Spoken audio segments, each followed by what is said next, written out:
খেলা হবে, আপনারা দেখবেন। এর সাথে খেলতে গেলে আর কি লাগবে, আবে আলায় কয় কি।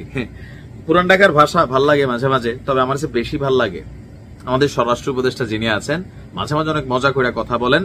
ইভেন প্রথম দিকে ওনারা নিয়ে একটু অ্যালার্জি আমারও ছিল, বাট লাস্ট কয়েক মাস উনি যেভাবে কাজ করছেন, বিভিন্ন জায়গায় লাল গালিচা অ্যাভয়েড করছেন, তেলবাজি ফুলটুল দেওয়া অ্যাভয়েড করছেন, তো সবকিছু মিলে আমার কাছে মনে হয়েছে হ্যাঁ, যে একজন উপদেষ্টা তিনি পারফেক্টলি যদি কাজ করতে চান এভাবে অনেকটা সরল ভাবেই কথা বলেন আমাদের স্বরাষ্ট্র উপদেষ্টা। কথা বলছি গত পরশুদিন থেকে সম্ভবত এই ঘটনার সূত্রপাত হলো নির্বাচন ফেব্রুয়ারিতে হবে না ডাক দিলেন কে? নাসির উদ্দিন পাটোয়ারি। পাটোয়ারির এই ডাকের পরে জামাতের তো একটা অবস্থান আছেই, এর মাঝখানে গতকালকে এনসিপির যে বৈঠক হলো বা প্রোগ্রাম একটা দেখলাম আমরা, সেখানে আপনি হাসনাত আব্দুল্লাহর বক্তব্য দেখেন, আপনি কি বলা হয় যে হান্নান মাসুদের বক্তব্য দেখেন, আরো যারা আছে যারা বক্তব্য দিল, নাসির উদ্দিন পাটোয়ারির বক্তব্য দেখেন, বিএনপি তারিখ যে একদম সমান করে ফেলছে। তো এই যে অবস্থা, নির্বাচন হতে দিবে না, যদি হয় গণ অধিকার পরিষদ নির্বাচন হবে। তো ডক্টর ইউনূসের সিদ্ধান্ত কি? ডক্টর ইউনূসের সিদ্ধান্ত ক্লিয়ার, খুবই ক্লিয়ার। ওনার যিনি প্রেস উইং আছেন মানে শফিক ভাই, তিনি তো একটা বার্তা দিচ্ছেন যে এই দেশে এই মুহূর্তে কোন শক্তি নেই নির্বাচন ঠেকায়, প্রধান উপদেষ্টা যা বলছে তাই হবে। এখন এনসিপি তো বলতেছে নির্বাচন হতে দিবে না, তারা এমনি এমনি হইলে তারা হইতে দিবে। এখন এটা তো সরকার করবে না, নতুন সংবিধানে যাবে না।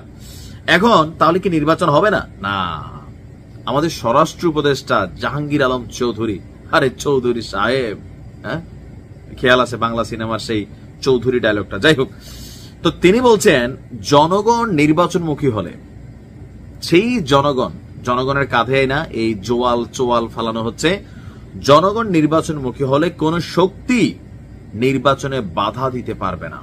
এখন জনগণ বলতে কোন জনগণ? আমার এই প্রশ্নটার উত্তর আমি কোন মানে জায়গা থেকে পাই না, আপনাদের কাছে আসেনি।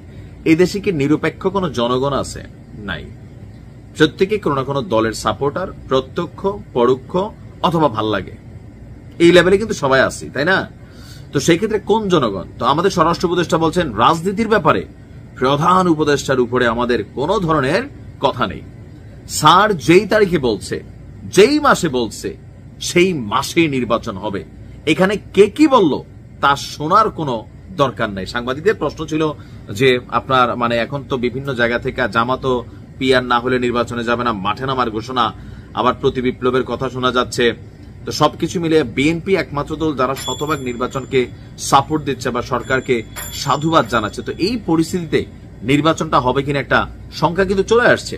তো বলছেন জনগণ যখন নির্বাচনের দিকে যাবে তখন কারো কোনো শক্তি নাই নির্বাচন বন্ধ করার। তার মানে নির্বাচন হচ্ছে, এমনকি নির্বাচনকে নিয়ে সরকারের সাথে এনসিপির একটা কনফ্লিক্ট কিন্তু তৈরি হতে যাচ্ছে, এমনকি বড় ধরনের কনফ্লিক্ট হবে। এনসিপি যা বলে এই পর্যন্ত তা কিন্তু মোটামুটি অনেক সময় করে আসছে, তবে সেটা অন্যান্য প্রেক্ষাপটে। ডক্টর ইউনূসের বিরুদ্ধে সেজদা দেওয়া, তারপর হচ্ছে যে ওহিনাজিল করা, বাংলাদেশ না সারা পৃথিবীর ইতিহাসে নাকি ডক্টর ইউনূস একজন রাষ্ট্রপ্রধান যিনি ক্ষমতায় থাকা অবস্থায় বৈঠক করছেন গিয়ে লন্ডনে একটা দলের ভারপ্রাপ্ত চেয়ারম্যানের সাথে। তো তোমাদের সাথেও তো করছে, মিনিটে মিনিটে করে, উপদেষ্টা থাকাকালীন করতেছে, এমনে করতেছে, হেমনে করতেছে, এমনি সাপোর্ট দিচ্ছে। তো এগুলা যখন দিচ্ছে মানে এগুলাতে সরকারের দ্বিচারিতা আসতেছে না? Is it? শুধু এনসিপির কোন সিদ্ধান্তের বাইরে গেলেই মনে হয় যে না বাংলাদেশে আর কোন দেশপ্রেমিক নেই, আমরা 5-7 জন আমরাই দেশপ্রেমিক এই দেশে। বিষয়টা এরকম।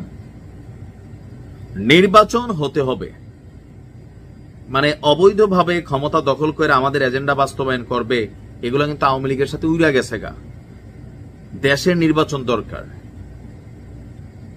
মানুষ এখন অনেক কিছু বুঝতে শুরু করছে, তবে সরকার বনাম এনসিপি একটা বড় সংঘর্ষ ঘটতে পারে। দেখা যাক কি হয়।